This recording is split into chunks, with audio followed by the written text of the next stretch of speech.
Welcome to Comics on a Pyre, a channel to have a meaningful conversation over movies, life, books, and shows, and maybe just a spot to spend time BSing over comics. If you like your entertainment with a bit of substance, then you, my vagabond friend, have come to the right tavern. Tether your horse by the post and come right on in and warm yourself by the fire. Tap that subscribe button, and for the next few minutes, my fellow George Carlin reprobate, lend me your ear.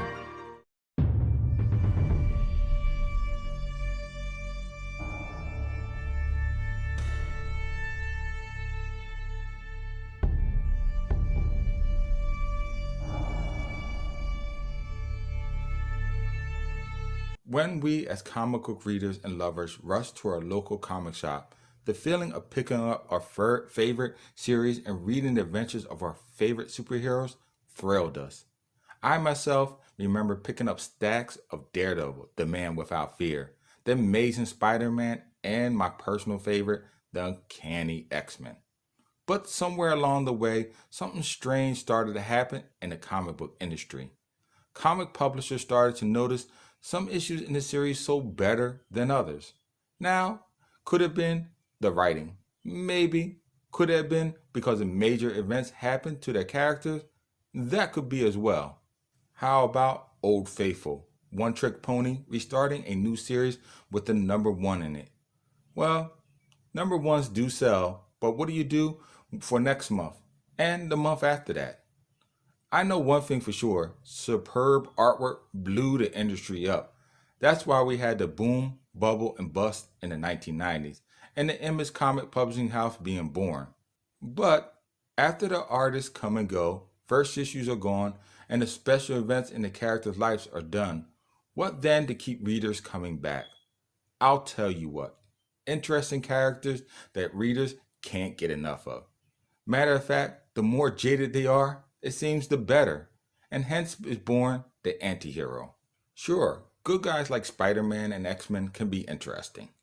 Heck, the sheer number of comics and offshoots of the series proves that.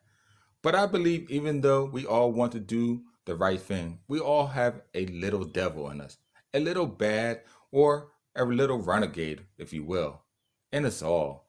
Someone that wants to throw a monkey wrench in the system, give the middle finger to the man, and just for the hell of it, go against the grain. After all, adversity truly introduces a man to himself. So in this video, I'm going to name 5 anti-heroes that started out as bad guys in good guy comics, and later just exploded into their own series. Now to note, there have been a few anti-hero comics out there, but most only lasted, say, 20 or 30 or even 50 issues. To me, 50 issues or so is not bad, but I don't believe that is staying power. So for this list, the anti-heroes have to have had at least 60 or more consecutive issues in their run, a series where they are the sole draw of the comic. So with the terms of the list being drawn, starting out as the bad guy in another person's comic and headlining in their own comic title series of 60 plus or more, let's begin this video. Number 1, Selena Kyle, aka Catwoman. Believe it or not, Selena was created by Bill Finger and Bob Kane, first appearing way back in Batman issue number 1, published in 1940. Now, in this story, Miss Kyle is a burglar, first appearing in a Batman comic, a good guy comic. Although Bruce thwarts her heist, he is clearly smitten with her. Hence, a peek into the future to what will become an off-again, on-again relationship between the two. Catwoman grew so popular over the years, garnering a fan base that will wind up sparking and launching her own series. Several, in fact. The longest lasting a whopping 94 issues, ending in July of 2001. Number 2 on our list is Madame Harleen Frances Quinzel, aka Harley Quinn. Now, if you didn't know this, Harley Quinn's first appearance isn't in comics at all. Matter of fact, she is the only one on the list who originated outside of the medium. And that place is on Batman, the Animated Series, Season 1, Episode 22, titled Joker's Favor. God, this was such a great cartoon series, one of the best and faithful to the comic in which it adapted itself from. But wait, I hear you saying. Harley was a bad guy in this episode. That is true. But her first appearance was in cartoon and not in a comic. Well, you, my friend, are right. You caught me. But hey, sometimes I bend the rule.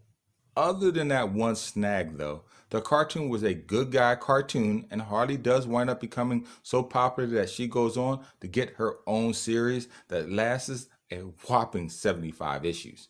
But that is the least of her success. As we all know, the woman gets her own cartoon show and a movie named after her. I consider this as qualifications for this list. Third, we have the Merc with the Mouth Deadpool. Hey now! Now you know how popular this guy was. He was destined to be on this list.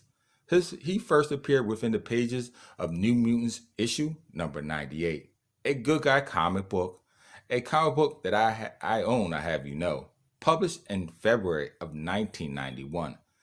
If I remember right, he gets his butt whooped in this issue and winds up with a broken jaw. Oh well, a sign of the things to come. Who knew that this guy would be so popular in the future? Wade Wilson would go on, in fact, to have several volumes headlining his own name, the most successful of which stopped at issue number 69. But he would just go on to have good runs after that as well, spawning a video game and 2 movies also to add to boot. Number 4 on our list is Eddie Brock, aka Venom. To say this guy blew up is an understatement. Not only does he have his own movie and one on the way, this character is responsible for spawning other popular characters. The list is quite extensive. He also goes on to spawn a multiple of his own series, the longest being issue number 165. It seems as though Marvel is just meshing all his series volumes together though.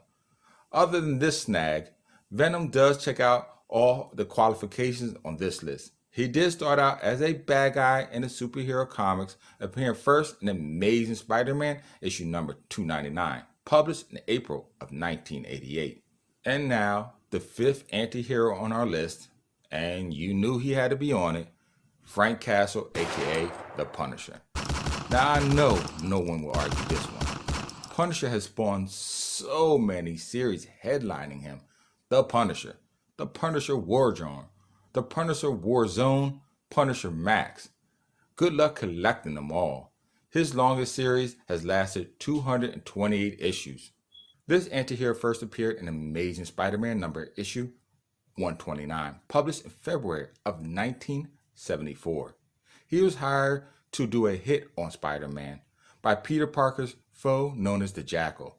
Thankfully for the Marvel Universe fans, Punisher fails and winds up vowing vengeance on his employer. Well, there you go, Marvel characters that started out as bad guys in superhero comics that went on to have a hugely successful runs in their own right. If you like this video, then by all means wander on over to my comic book inspired YouTube channel, Comics on the Power, for other videos like this one. While there, make sure to hit the like icon, tap on the subscribe button, and ring that bell to be notified when the other videos drop. Until then though, as always, in the interim, keep reading, my friends. Take care!